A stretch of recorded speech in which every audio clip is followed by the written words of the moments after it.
Amém. Nós finalizaremos queimando esses pedidos, essas gratidões, e todas essas escritas ali. Eu acho que vai ser um momento bem simbólico.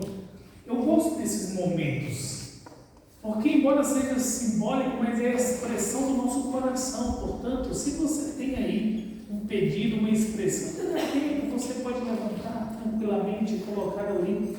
E assim nós vamos encerrar. A nossa última oração vai ser lá na quadra, tá bom? A gente vai fechar então esse momento, e aí depois que a gente queimar simbolicamente, a gente vai estar ali orando e vamos despedir desse momento tão especial.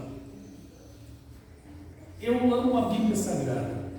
Eu entendo que se não fossem as Escrituras Sagradas, nós não estaríamos aqui. Se não fossem as histórias ali relatadas, as grandes conquistas, tantas histórias que nos motivam a permanecer firmes ao Senhor, nós entendemos que vai dar certo exatamente porque deu certo para algumas pessoas ali na Bíblia, registradas na Bíblia. Mas é verdade também que a Bíblia ela é uma descrição de fatos, é uma prescrição daquilo que nós não devemos fazer e daquilo que nós devemos fazer. A Bíblia não esconde o que os seus grandes heróis fizeram. A Bíblia não esconde as disfuncionalidades das famílias. A Bíblia não esconde, ela revela tudo. Ela mostra para a gente que mesmo as famílias de grandes guerreiros, grandes heróis bíblicos, elas passaram por dificuldades. O ambiente familiar ele sempre foi um ambiente de confusão, de dificuldade, relacionamentos interrompidos algumas vezes, mas também é um ambiente de perdão, é um ambiente em que as pessoas de fato formam o seu caráter e vivem um mundo tão acelerado para nos fazer pecar. É nesse ambiente que viveu José, Jacó, os irmãos de José, os filhos de Jacó, e aquela história tão famosa que você conhece à luz da Bíblia. Mas eu gostaria de meditar apenas em alguns poucos versos essa manhã para mostrar o retrato dessa família e entender como que a nossa família pode alcançar, sobretudo, as vitórias em Cristo que nós tanto queremos. Gênesis 37. Eu gostaria que você abrisse a sua Bíblia, por favor. Gênesis 37. Esse capítulo é um capítulo bem interessante, nós não vamos lê-lo todo, mas eu gostaria de ler pelo menos os 4 primeiros versos desse capítulo para a gente fazer uma breve meditação nessa manhã. Diz assim, a partir do verso 1: Habitou Jacó na terra das peregrinações de seu pai, na terra de Canaã. Esta é a história de Jacó. Tendo José 17 anos, apacentava os rebanhos com os seus irmãos, sendo ainda jovem, acompanhava os filhos de Bila, os filhos de Zilpa, mulheres de seu pai. Ele trazia más notícias para a seu pai, deles ao seu pai. Ora, Israel amava mais a José do que todos os filhos, porque era filho da sua velhice. Fez-lhe uma túnica talar de mangas compridas. Vendo, pois, seus irmãos, que o pai amava mais que todos os outros filhos, odiaram e não lhe podia falar pacificamente. Eu gostaria de parar por aí e agora eu gostaria de, junto com você, entrar nessa história, imaginar esse cenário. Nesses 4 versos que nós lemos, a gente já vê várias dificuldades em uma só família. Primeiro, nós compreendemos algo que parece que a Bíblia faz uma confusão nesse início de texto, porque começa dizendo que esta é a história de Jacó e logo em seguida começa a dizer, tinha José 17 anos quando isso, e aí você começa a pensar, bom, essa é a história de Jacó ou é a história de José que a Bíblia está descrevendo? Na verdade, tanto faz. Quando aqui diz que esta é a história de Jacó, e inicia então a descrição da história de José, talvez a Bíblia está dizendo para mim e para você, a história dos nossos filhos, essa é a nossa história. Não dá para separar a sua história com a história dos seus filhos. Você tem uma influência de alguma maneira, você o influenciou de alguma forma. A sua história e a história do seu filho tem uma correlação que dificilmente será separada. Habitou Jacó na terra das peregrinações. Quando Jacó estava ali vivendo a sua vida, quando ele teve a sua família, quando ele escolheu um lugar para viver, ele viveu exatamente no lugar onde Deus havia prometido para os seus avós, para os seus pais. Abraão e Isaac viveu naquele lugar, havia alcançado aquela promessa, e eles estavam ali em Canaã. Você poderia dizer sim, eles estavam no lugar certo, ele recebeu uma herança. E como é bom receber herança, felizes aqueles que têm herança para receber. Mas o problema é que não foi só a herança financeira que ele recebeu, mas também uma carga genética. Perceba que nós não passamos somente aquilo que nós conquistamos ao longo da vida do ponto de vista financeiro, mas também passamos aquilo que nós adquirimos do ponto de vista psicológico. Você percebe ao estudar a história de Jacó, que Jacó cometeu alguns erros. E nesses versos que nós lemos, a gente leu que Jacó amava mais José do que os seus outros filhos. Esse foi um erro grave. Mas ele não adquiriu do dia para a noite ou da noite para o dia. Naquela terra, na terra de Canaã, no lugar onde ele foi criado, naquele lugar onde ele passou tanto tempo que ele recebeu de herança. Naquele lugar ele percebeu também que o seu pai amava mais o seu irmão do que ele, amava muito mais Esaú do que ele. Era assim que Isaac se comportava. Era uma boa oportunidade para Jacó perceber o quanto que ele sofreu pela falta paterna, pelo carinho do pai. Ele poderia agora perceber que era difícil para os outros filhos, quando ele direcionava todo o seu amor para José. Mas parecia que ele não tinha forças para escolher diferente. E foi uma tragédia na vida daquele homem.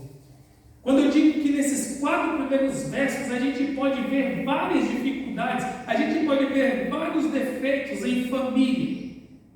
Por um exemplo, Jacó ele era bígamo, ele tinha mais de uma esposa. E isso trouxe consequências terríveis para ele. Na realidade, ele teve algumas dificuldades no seu relacionamento com os filhos, exatamente por conta de decisões erradas que ele tomou. Quando nós olhamos para toda essa história e percebemos que essas pessoas tão seletas erraram tanto, nós olhamos para a nossa família e percebemos que também ao longo da nossa vida cometemos vários erros. Você lembra quando você não tinha filhos? Eu me lembro quando eu não tinha filhos. Me lembro perfeitamente. Quando eu e a Fernanda sentávamos na igreja e percebíamos alguns barulhos, algumas crianças indo de um lado para o outro, e a gente pensava assim, como pode? Será que os pais desse menino não o educam em casa? E aí eu me lembro que a gente teve o privilégio de receber em nossa casa esses filhos, bênção do Senhor. Eu estava fazendo um apelo um dia de Val, um apelo para a igreja, muito eloquente até, chamando a igreja, a atenção da igreja para algumas decisões. E sabe aquele momento áureo do apelo que a igreja já... Daqui a pouco eu vejo meus filhos passando por debaixo do banco e sempre aqui na frente chamando a minha atenção para isso, e eu me lembrei logo da impaciência que eu tinha com os filhos dos outros. Eu comecei a entender que não era tão simples assim. É um processo. Na realidade, é muito fácil nós julgarmos, olharmos para outras famílias, para outros problemas, mas dentro da nossa família há sim problemas. E nós precisamos perceber. Nós precisamos olhar para tudo isso e passar por um processo de transformação que somente o Espírito Santo pode fazer.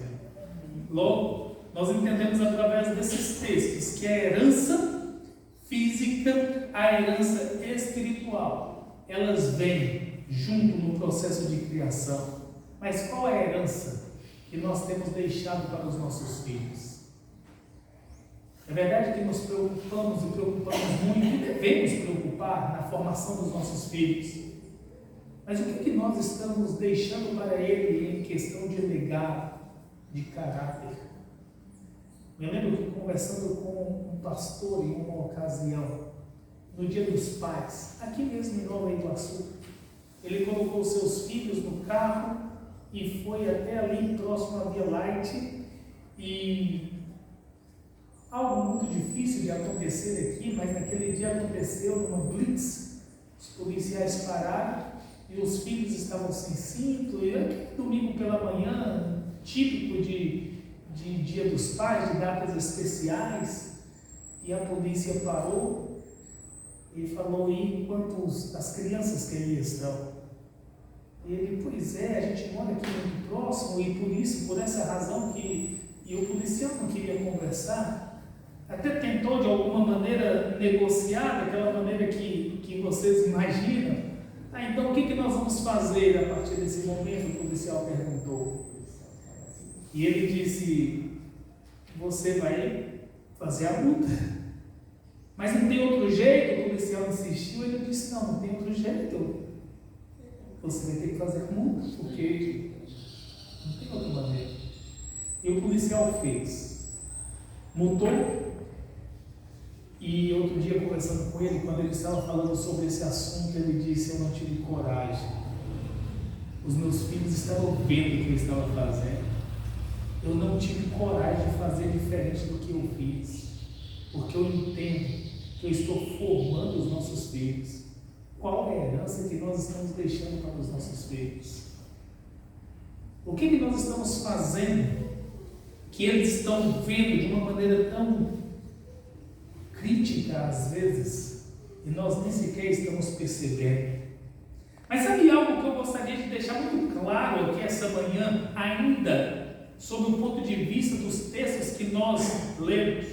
Existiu uma promessa de Deus para aquela família, Abraão, Isaac, Jacó. Existia essa promessa de Deus. Eles estavam inclusive no lugar onde Deus havia prometido que eles estariam, a Canaã, que nós fazemos uma correlação até hoje com a Canaã celestial. Eles estavam ali, mas era uma família disfuncional, a despeito de ser uma família chamada por Deus. Estava no lugar onde Deus queria que eles estivessem, mas eles eram disfuncionais. E você já ouviu alguém dizer: olha, e disse que é crente? Estamos no lugar onde Deus nos chamou, é verdade. Estamos aqui neste lugar, temos uma promessa superior a qualquer outra promessa, mas nós ainda somos em algum momento famílias disfuncionais e precisamos estar conscientes disso. Porque quando nós pensamos que nós não somos disfuncionais, nós imaginamos que não tem nada para mudar. E todos nós, toda a nossa família, precisamos mudar algo. Na família de Jacó tinha um caos instalado, brigas, intrigas. E esse caos foi instalado por conta de um favoritismo que o próprio pai havia gerado toda aquela situação. E é muito triste quando nós olhamos para trás e percebemos que as nossas atitudes, a maneira que nós vivemos, algumas coisas que nós ensinamos. Hoje, a gente vê os nossos filhos reproduzindo e a gente pensa, se eu pudesse voltar atrás, eu faria diferente, eu ensinaria diferente, eu viveria diferente. O caos havia sido instalado naquela família, a inveja predominava, a inveja dos irmãos para com José. Eu imagino como que era difícil para os pais perceber aquelas brigas que aconteciam. Os irmãos, eles se odiavam com muita força um ao outro, era difícil. Mas sobretudo ali tinha um pai passivo, um pai que não tinha uma boa liderança para resolver os problemas da casa, para levantar e se impor. Ele era passivo, assim a Bíblia o descreve. Mas sobretudo, Deus usa essa família.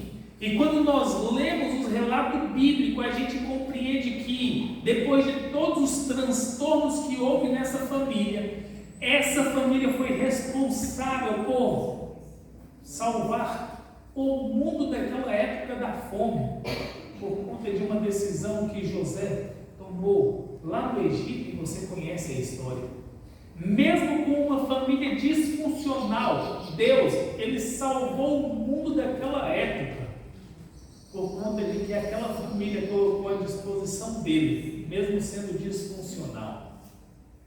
Isso faz a gente refletir e faz a gente ter esperança em nossa família. Temos defeitos? Claro que temos, e muitos. Erramos no processo de criação? Claro que erramos. Mas não adianta lamentar neste momento. Ao invés de lamentar, nós precisamos clamar: Senhor, usa-nos. Mesmo que seja esses cacos, o Senhor é perito em montar este vaso. Portanto, nós precisamos. A família, ela não precisa e nem vai ser perfeita. Obviamente que precisamos lembrar que, embora nós não vamos ser perfeitos, o que nós fazemos, o que nós ensinamos, a maneira que nós vivemos hoje, nós teremos grandes consequências ao longo da nossa vida. Precisamos entender essas consequências. Eu me lembro de um acampamento de inverno, que nós estávamos em Minas Gerais. Era um dia muito interessante e ali tinha uma mãe. Eu não me esqueço daquela mãe, porque era um dia, 5 horas pela manhã mais ou menos, era um culto que nós fazíamos ali, praticamente no amanhecer do dia. E poucas pessoas viam esse culto, como você sabe, é assim. E ali tinha uma mãe que fez um pedido de oração naquele dia. Eu não a conhecia, era um acampamento onde tinha várias pessoas de vários lugares, mas aquela mãe falou: olha, eu queria que vocês orassem por mim, mas sobretudo eu gostaria que vocês orassem pelo meu filho. E ela explicou por quê. Ela disse: olha, eu era uma jovem adventista, mas ao longo da minha juventude eu tive o meu filho, mas afastei de Deus, da igreja, afastei de tudo e vivi a vida da maneira que eu queria viver. Mas 20 anos se passaram e eu estou aqui de volta. Estou feliz. Mas vocês perceberam, ela disse, aquele meu filho, ele estava vestido e de maneira muito diferente da cultura daquele lugar. Ele tinha algumas atitudes um pouco diferentes e notórias, e ela dizia: olha, ele é daquele jeito, ele é daquela maneira, porque um dia eu tomei uma decisão de afastar. Tudo aquilo ele viu eu fazendo, mas hoje eu voltei, hoje eu estou aqui, mas eu já não consigo fazer com que ele se entregue, que ele continue, ou que ele trilhe aquilo que eu escolhi aqui para a vida. E era doloroso demais para aquela mãe viver aquele momento. Embora ela estava ali, uma mãe perdoada por Deus, pronta para recomeçar, feliz pelo recomeço, mas colhia graves consequências e continuava orando ao Senhor para Deus restabelecer a família dela. O verso 1 que nós lemos mostra que Jacó, ele estava parado em um lugar. Ele estava parado no mesmo lugar onde os seus pais o deixou. Ele estava desfrutando da sua herança física, como eu lhe disse nesse instante. Mas na verdade a Bíblia deixa muito claro que ele também estava passando por um processo difícil, porque ele havia parado espiritualmente. Ele não avançava, porque a fé dos nossos pais é importante, mas nós precisamos avançar, nós precisamos ir além. Talvez seja o sonho de todos os pais ver os filhos crescer acima do que ele em todos os aspectos da vida. Jacó, ele escolheu parar. Jacó, ele não queria viver nada além do que aquele ciclo que ele havia acostumado viver. Ele não queria aprender nada além daquilo que ele já sabia desde a sua infância. Ele não buscava. Portanto, ele viveu em um lar com uma sequência de erros. Percebeu que o seu filho José errou muitas vezes por conta de um próprio erro do pai. Percebeu que os irmãos de José também errou por conta da falta da presença de um pai. E tantos erros foram colocados, e é bom lembrar o que Ellen White diz sobre esse episódio de José, dizendo que José, ele errou demais, porque ele era um menino mimado. Essa é a expressão, era um menino mimado. Olho para os irmãos de José e compreendo muitas vezes as dificuldades que eles tinham de relacionar com uma situação assim. Às vezes precisamos sair do lugar físico, às vezes precisamos sair daquele meio para ter alguma mudança, para ver algo diferente. Talvez nós estamos inseridos e não mudamos o nosso jeito de ser, o nosso jeito de enxergar, exatamente porque não saímos, não mudamos de lugar físico e algumas vezes espiritual também. O que você faz hoje que é apenas uma reprodução? Algumas vezes nós dizemos, eu faço isso porque o meu pai ensinou assim e tem que ser assim. E se o seu pai estivesse errado nas convicções dele, você vai continuar reproduzindo um erro? Jacó, ele continuou reproduzindo erros, mas nós, enquanto família, fomos chamados por Deus para quebrar ciclos. O nosso guia é a Bíblia. E se a Bíblia está chamando-nos, convidando-nos para uma mudança de vida, nós precisamos fazer. Não quer dizer que o seu pai ensinou daquela maneira, que você precisa viver a vida toda decidido daquele jeito, mesmo descobrindo hoje que não era a maneira correta. Não importa o ambiente onde você viveu, onde você cresceu, precisamos desapegar de algum sentimento, de algumas convicções que nós temos. Obviamente que para isso nós precisamos de humildade, porque não é fácil para nenhum ser humano mudar a rota. Não é fácil para nós admitirmos que estamos errados, no caminho errado. Não é fácil para nós voltar atrás, reconhecer esse erro. Nós precisamos, porque enquanto estivermos nessa direção, muitas pessoas vão nos seguir. Portanto, esse é o momento. Esse é o momento de pensar um pouco na sua vida, na sua história. Esse é o momento de desvincular de algumas atitudes que, quem sabe, você apenas reproduz. E talvez você nem saiba disso. Talvez você vai precisar de uma ajuda profissional para descobrir. Talvez você vai precisar apenas de uma ajuda espiritual. E que ajuda maravilhosa. Mas, por favor, pergunte isso para Deus.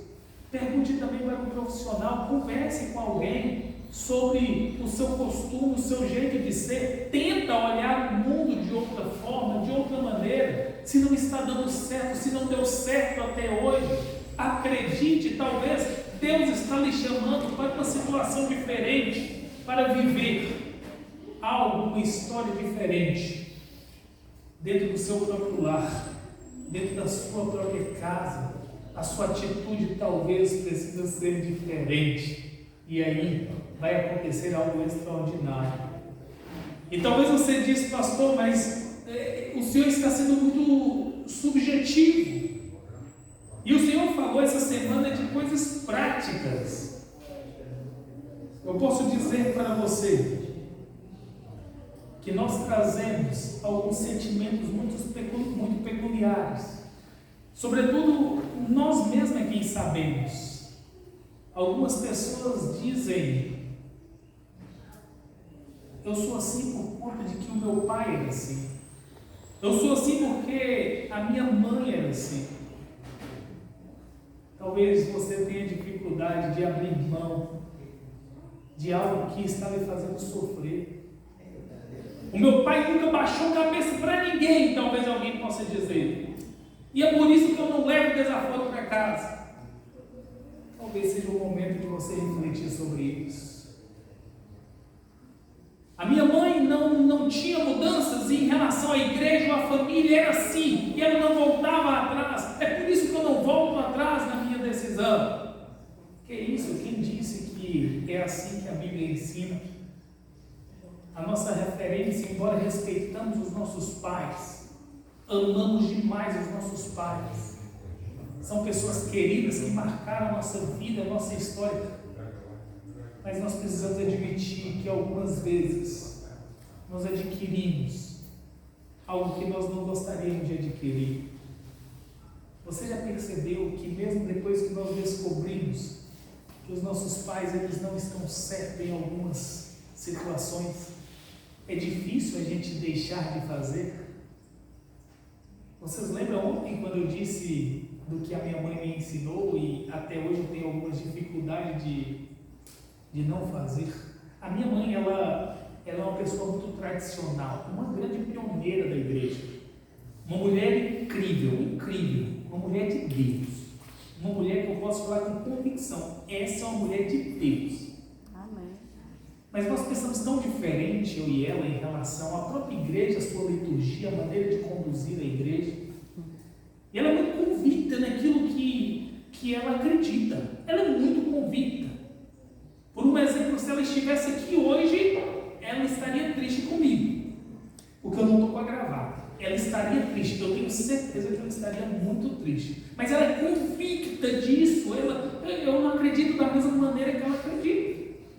Eu não acredito da mesma forma. A gente precisa libertar, e existem algumas maneiras de libertar. Algumas vezes através do estudo, algumas vezes através da atenção, de entender que o outro, ouvir o outro. Na verdade, nós temos dificuldade de ouvir. Nós temos dificuldade de ouvir um ao outro. E é muito fácil ensinar aqui para vocês. É muito fácil dizer, olha, você precisa ouvir mais. Mas é muito difícil quando a minha esposa e a minha família está sentada ali e dizer com toda convicção, porque talvez ela está dizendo, tem que ouvir mais? Porque é assim. Porque é muito fácil falar, mas é difícil viver essas questões.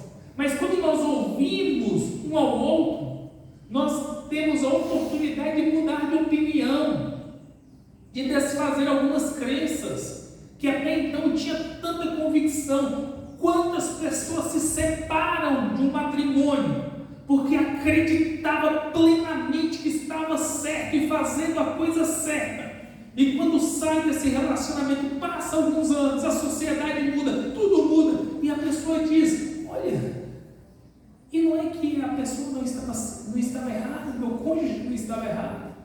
Se fosse hoje eu não teria destruído esse casamento. É assim que acontece.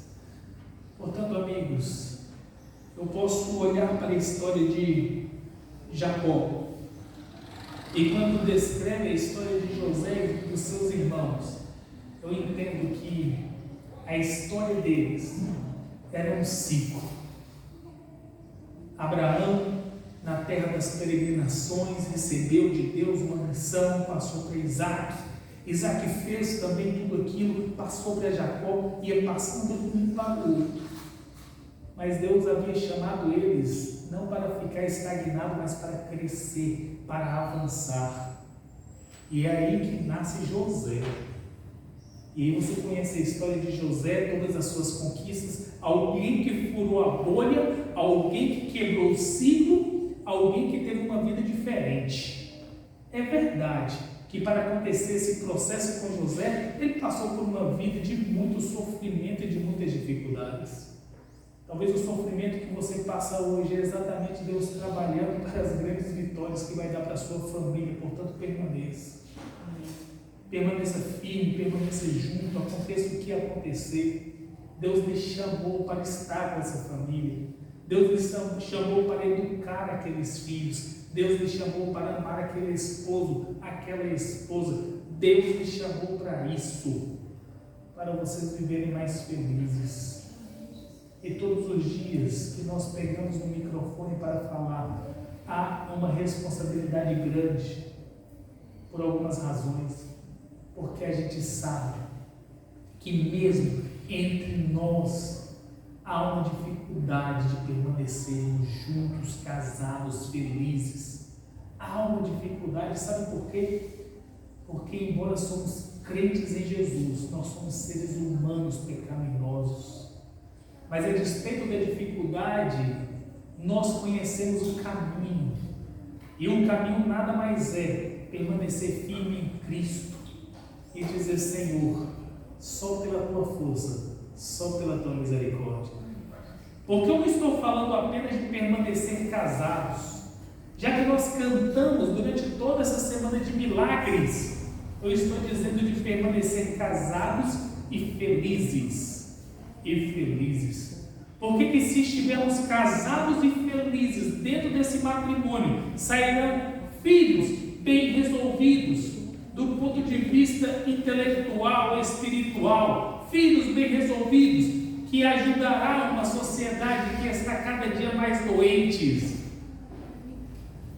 E quando eu olho para a vida de José, eu gostaria de lembrar de 2 episódios.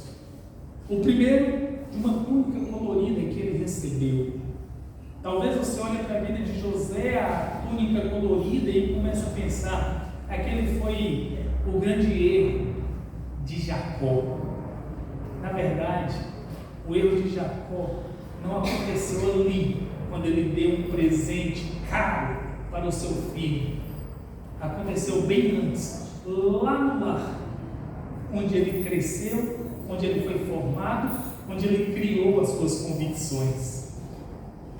E eu tenho certeza que a maior parte dos nossos defeitos e problemas não começou semana passada e tampouco mês passado, mas começou lá, quando nós éramos crianças, talvez, quando nós fomos negligenciados de tantas coisas que nós poderíamos ter acesso e não tivemos. Algumas informações, alguns cuidados. Mas o que eu acho mais impressionante, quando eu olho essa história por completo, não só o fragmento que nós analisamos aqui, quando eu olho essa história mais completa, eu percebo que José, ele viveu em uma família extremamente disfuncional. Tinha tudo para dar errado. E se ele abandonasse o Deus do seu pai, daria errado. Portanto, embora nós devemos quebrar alguns ciclos, embora nós devemos tomar algumas decisões, seguir adiante, mas tem algo que nós não podemos abrir mão: do Deus dos nossos pais. Não abra mão desse Deus que o seu pai ensinou você a amar. É possível que você discorde com seus pais algum ponto no processo educacional, é possível. E é até saudável isso. No entanto, o Deus do Pai de vocês é quem sustentou você até aqui. Aquele Deus que nós fomos apresentados, quem sabe, na nossa infância, na nossa juventude, a maioria que tiveram esse privilégio, cada um da sua forma, cada um da sua maneira. Não abandone esse Deus. porque é esse Deus que vai sustentar os seus relacionamentos.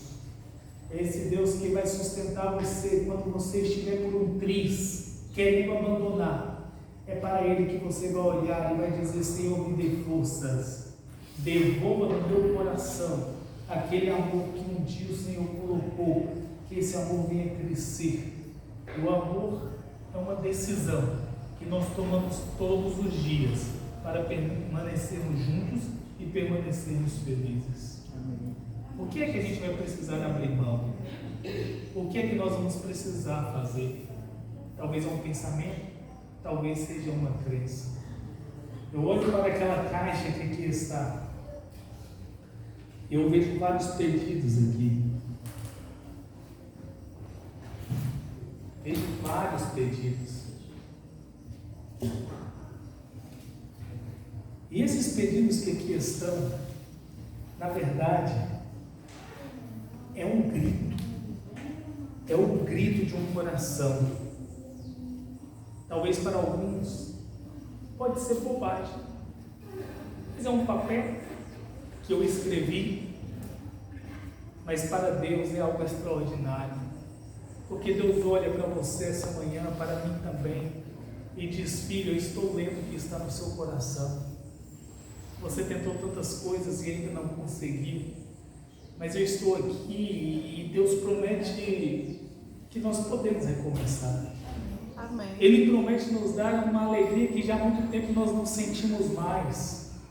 Ele promete que o nosso lar pode ser aquele lugar agradável que você tanto sonhou. Você sonhou quando você ainda era um adolescente, um jovenzinho. Você lembra daqueles momentos que você sonhava com uma pessoa ideal e você tinha certeza, muita certeza, que aquela era a pessoa ideal?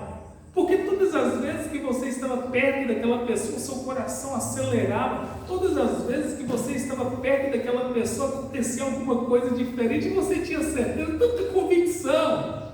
E para onde foi essa certeza? Para onde foi essa convicção? Depois de tantas situações, depois de tantos problemas, para onde?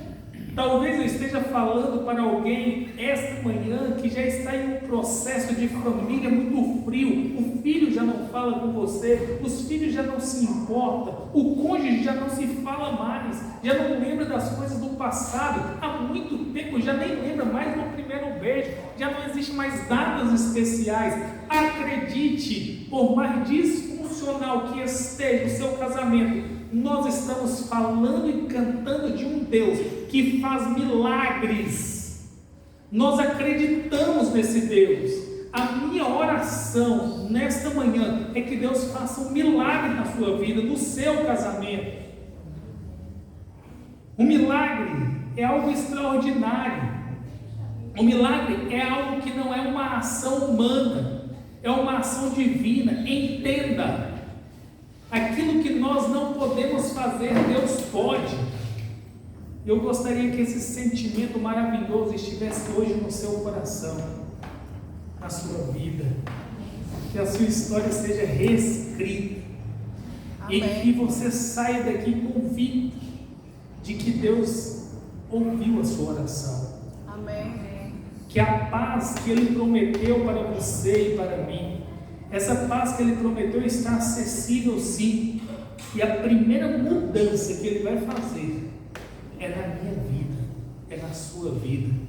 Não espere que o seu cônjuge mude primeiro, mude você. Amém. A partir de hoje, proporciona ali na sua casa um ambiente maravilhoso.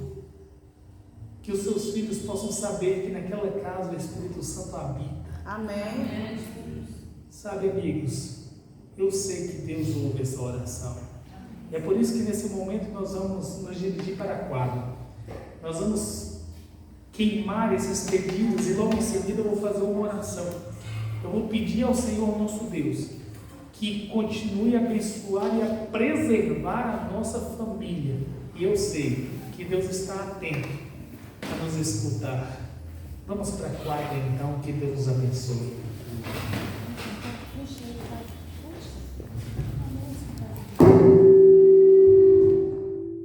Minha casa será